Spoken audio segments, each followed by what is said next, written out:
When I first met Evelyn Grace Montgomery, I thought she was just another lonely, rich woman looking for someone to fill the silence.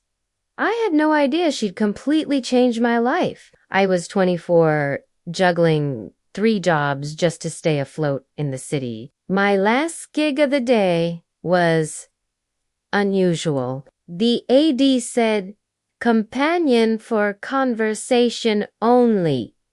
No touching, no romance, just talking." The client, a billionaire heiress who I later learned didn't trust anyone enough to be her friend. The mansion was straight out of a movie, marble floors, chandeliers that sparkled like frozen stars, and the air smelled faintly of roses and money. I was led by a stern-looking butler into a private sitting room. She was waning by the window, a silhouette against the fading light, dressed in cream silk and a kind of profound loneliness that even the lavish room couldn't hide. "You must be Lily," she said softly, her voice like warm tea on a cold day. "Yes, ma'am," I replied, feeling completely out of my depth. I didn't know how to act around someone who probably had servants to hold her phone.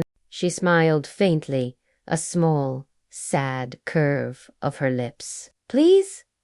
Just Evelyn." That first night, we just talked. It was supposed to be for an hour, but we talked for 3. We spoke about books, about art, about what it's like to grow up without needing anything except people who actually care. It was clear she didn't have many of those. Her father had built an empire.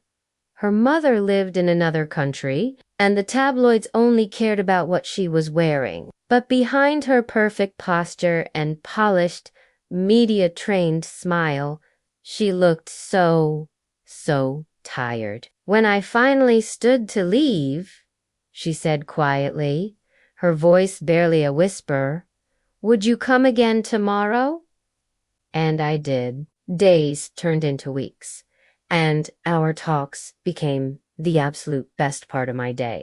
I found myself looking forward to them more than anything. Sometimes she'd just listen, a silent comfort, as I vented about my mounting bills and broken down buses. Other times, she'd open up about her deep-seated fear of being used, how everyone she met seemed to want something from her. A piece of her name, or her fortune. I told her I didn't, and I meant it with every fiber of my being. Then came the night of the storm. A massive tempest rolled in, cutting the power to her entire estate. The grand mansion, usually blazing with light, was plunged into darkness, except for the flickering candles she had lit in the library. I arrived completely drenched, shaking rain from my hair like a wet dog, and for the first time I'd ever heard it, she laughed. Not the careful, social laugh she used for the world, but a real, genuine laugh that reached her eyes. "You're soaked," she said, handing me a plush, warm towel. "You'll catch a cold." "It's fine," I smiled, toweling my hair. "You're paying me to talk, not to stay dry." She stepped closer, her eyes shimmering in the candlelight. "Then talk," she whispered. The space between us suddenly felt charged, electric. I don't know when the air shifted, when the professional line we had drawn began to blur, but it did.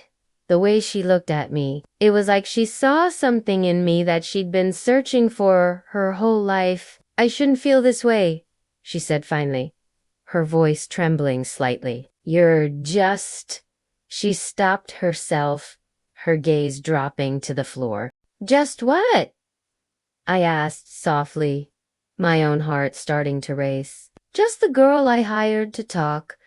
Her words, meant to push me away, felt like a tiny crack in my own armor. A knot formed in my throat. I stood up to leave, to put the space back between us. But she caught my hand. Her touch was hesitant, fragile, like a butterfly landing on my skin. "Stay," she whispered, her eyes pleading. And I stayed. We didn't cross any lines at night. Not really. But the silence said everything the words couldn't. Her hand brushed mine when she poured tea. Our eyes lingered for a fraction of a second too long. Every goodbye became a little harder, a little more painful. Then came the night she broke my heart. "My father wants me to oversee the London branch," she said, forcing a smile that didn't reach her eyes. "He thinks I'm distracted." Distracted. That's what I was. A distraction. I didn't say anything. What could I possibly say? I was just the hired help.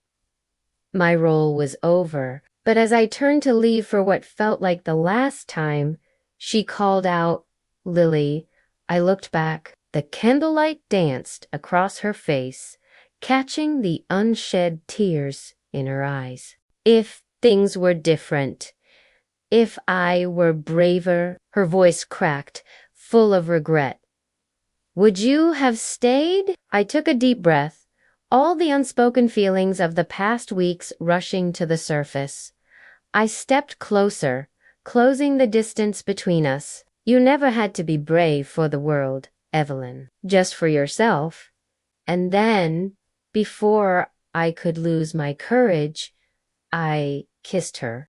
It was soft and slow and so incredibly real. It was everything I had wanted to say. When I pulled away, a single tear traced a path down her cheek. "You have no idea what you've done to me," she whispered. "Neither do you," I said, and walked out into the stormy night, leaving her in the candlelight. I truly thought that was the end of our story. But 2 months later, a letter arrived. It was handwritten on thick, expensive paper, sealed with a gold wax stamp. My hand shook as I opened it. It read, "I've done something reckless. I walked away from everything. I'm coming home, but not to the mansion.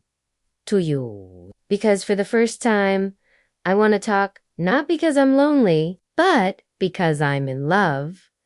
And she kept her word. Now, when I opened the door to my own small art studio in the mornings, she's there. She's in jeans and has messy hair, laughing as she helps me brew coffee for the day. She still calls herself a work in progress, and maybe we all are. But every single time she looks at me and says, "Good morning, love," I realize how far she's come. How far we've both come. She's no longer the lonely heiress trapped in a marble cage. Because sometimes love doesn't come from the person you hire to talk to. It comes from the person who finally, truly listens back. Thank you so much for listening to my story. If it resonated with you, please consider hitting that like button and subscribing for more. It means the world to me. See you next time!